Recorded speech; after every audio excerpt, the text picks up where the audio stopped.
Trump ने Iran पर नए प्रतिबंधों का ऐलान कर दिया है, लेकिन ईरान और इजराइल के युद्ध को लेकर बड़ा फैसला मॉस्को में हो चुका है। पुतिन ने बहुत बड़ा मैसेज दिया है। पुतिन ने कहा है कि अब वो इस युद्ध की मूल वजह को खत्म करके दम लेंगे, लेकिन ट्रंप ने पुतिन के गुस्से को भड़काने वाला बड़ा कदम उठा लिया है। व्हाइट हाउस के ऊपर आसमान गरजने लगा और सामने आए दुनिया के सबसे बमबाज B-2 और साथ में दोनों तरफ F-35, दुनिया के खतरनाक फाइटर जेट, दुनिया के सबसे खतरनाक बॉम्बर के साथ उड़े। नीचे सलामी ले रहे हैं अमेरिका के राष्ट्रपति डोनाल्ड ट्रंप। एक बार फिर देखिए कैसे व्हाइट हाउस के ऊपर से गुजरा अमेरिका का B-2 और साथ में दोनों तरफ F-35। अपने सबसे खतरनाक बमबाजों को सलाम करते हुए ट्रंप ने भी कहा, अमेरिका ही दुनिया का बॉस है, क्योंकि अमेरिका ने उनके 6 महीने के कार्यकाल में वो करके दिखाया है जो आज तक नहीं हुआ। अमेरिकी राष्ट्रपति डोनाल्ड ट्रंप का कहना है कि मेरे ख्याल से राष्ट्रपति के रूप में मेरे करीब 6 महीने सबसे कामयाब कहे जाएंगे। मुझे लगता है कि वो कह रहे हैं कि ये सबसे अच्छे 6 महीने थे। मैं जानता हूं कि वो पिछले 2 हफ्तों के बारे में कह रहे हैं कि जहां तक जीत का सवाल है, ऐसा पहले कभी नहीं हुआ। ये अमेरिका का स्वतंत्रता दिवस का जश्न है, जिसे ट्रंप ने अपनी फायर पावर दिखाकर मनाया, क्योंकि इन्हीं विमानों की धमक पर पूरे इजराइल और ईरान की युद्ध में दिखाई दी। लेकिन अमेरिका और इजराइल की जोड़ी को दहलाने के लिए बड़े मैसेज मॉस्को से आए हैं। रूस के विदेशी मंत्री सर्गेई लावरोव ने सऊदी अरब के विदेशी मंत्री के साथ मुलाकात के दौरान ऐसी बात कही जो तेल अवीव से लेकर वाशिंगटन DC तक सबको परेशान कर सकती है। रूस ने अमेरिका और इजराइल दोनों को चेतावनी दी है कि ईरान के खिलाफ युद्ध खत्म हो चुका है, यानी अब जंग दोबारा नहीं होनी चाहिए या ईरान पर अब हमला बर्दाश्त नहीं किया जाएगा।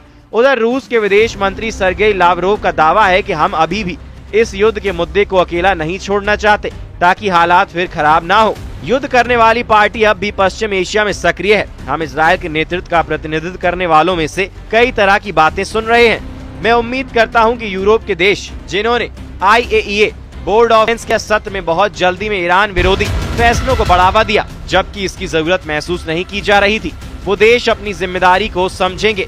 रूस के तेवर देखकर ईरान भी तैयार है। ईरान में IRGC कमांडर हुसैन सलामी की वर्दी को छूकर कसम खाई गई है कि इस बार हमला हुआ तो ना इजराइल बचेगा, ना ही अमेरिका के अड्डों को बख्शा जाएगा। मॉस्को से लेकर तेहरान तक ईरान और इजराइल का रुका हुआ युद्ध एक बार फिर उबाल खा रहा है। ईरान के सेना अध्यक्ष अब्दुल रहीम मूसवी का कहना है कि अगर ईरान अपनी विनाशकारी ताकत दिखाएगा तो अमेरिका भी नेतन्याहू को नहीं बचा पाएगा। ईश्वर की कृपा है कि हम तैयार हैं। ईरान के लोग भी किसी भी साजिश को शुरुआत में ही कुचलने के लिए तैयार हैं। ईरान और इजराइल का युद्ध पूरी दुनिया ने देखा और सबको लगा कि यही तीसरी विश्व युद्ध का ट्रिगर पॉइंट है। अब पूरी दुनिया को 2 हिस्सों में बांटा जाएगा और एक खेमा दूसरे खेमे पर इतने बम बरसाएगा कि इसका अंत दुनिया के खात्मे के साथ होगा। सर्गेई लावरोव की अगली चेतावनी को समझिए, जो सीधे सीधे नेतन्याहू और डोनाल्ड ट्रंप को है। लावरोव यहाँ कहें कि पुतिन ने ट्रंप और नेतन्याहू को वॉर पार्टी करार दिया है। सर्गेई लावरोव ने कहा कि रूस पूरी तरह अलर्ट है, क्योंकि पश्चिम एशिया में वॉर पार्टी इस वक्त बहुत ज्यादा एक्टिव है। लावरोव ने वॉर पार्टी का जिक्र किया, यानी इशारा साफ साफ इजराइल और अमेरिका पर है। पुतिन के सबसे भरोसेमंद लीडर्स में से एक हैं सर्गेई लावरोव, और उनकी जुबान का मतलब है कि शब्द पुतिन के होते हैं, उसको आवाज देने वाले लावरोव होते हैं। ईरान और इजराइल के युद्ध में 12 दिन तक वो तबाही देखने को मिली है, जिसमें ईरान और इजराइल दोनों को बहुत बड़े बड़े झटके मिले हैं।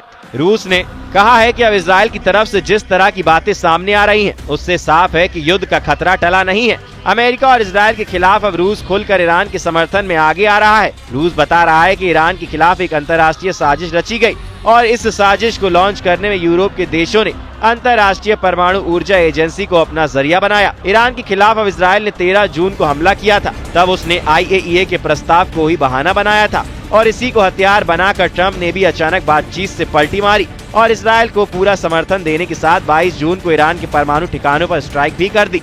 12 दिन के युद्ध यानी इजराइल के हमलों में ईरान को नुकसान तो बहुत ज्यादा हुआ, लेकिन इस जंग का फैसला अभी सीज फायर के साथ ही हुआ है, यानी ईरान और इजराइल दोनों अभी एक प्लेटफॉर्म पर हैं। बेशक जीत का ऐलान दोनों तरफ से किया जा रहा है।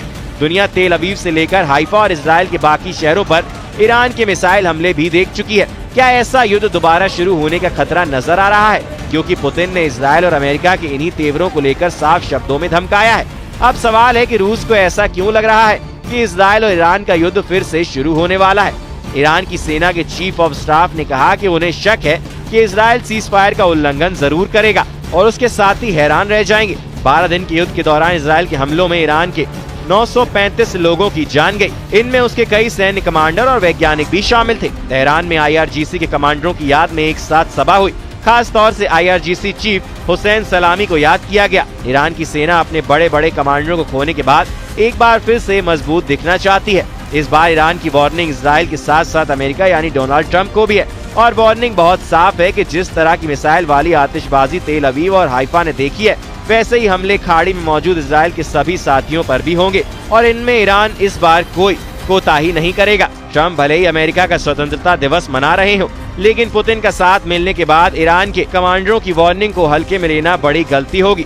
इजराइल के प्रधानमंत्री नेतन्याहू पहले ही कह चुके हैं कि उनके सामने 1 2 नहीं बल्कि 7 फ्रंट हैं। इजराइल के सामने हमास फ्रंट भी खुला हुआ है। इजराइल के 23 बंधक अभी भी हमास के कब्जे में हैं और इजराइल के सामने लेबनान का फ्रंट भी है और यमन भी इजराइल को ललकार रहा है।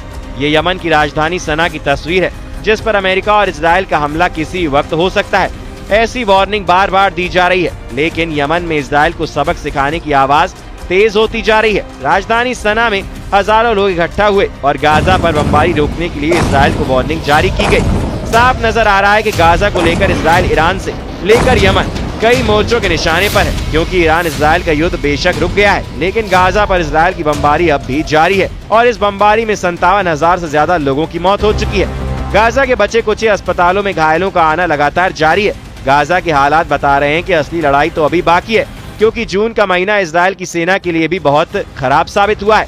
इजराइल के कई सैनिक जून के महीने में ही मारे गए और जुलाई में भी उसके लिए खास यूनिस जैसे इलाकों में अच्छी खबर नहीं आ रही है। ऐसा इसलिए क्योंकि हमास के एंटी टैंक दस्ते भी अब एक्टिव हैं और उन्हें काबू में करने में इजराइल पूरी तरह नाकाम साबित हो रहा है।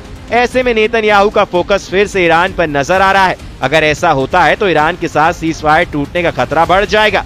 ये बात डोनाल्ड ट्रंप भी जानते हैं और मॉस्को में पुतिन तो ये बात बार बार बता रहे हैं। अगर ऐसा हुआ तो समझ लीजिए इस युद्ध को रोकना अब ट्रंप के लिए भी मुश्किल हो जाएगा और अब तो अमेरिका के B-2 बॉम्बर इजराइल को देने की बात हो रही है। यानी ट्रंप की रेंज से इजराइल और ईरान का युद्ध निकलता हुआ साफ नजर आ रहा है।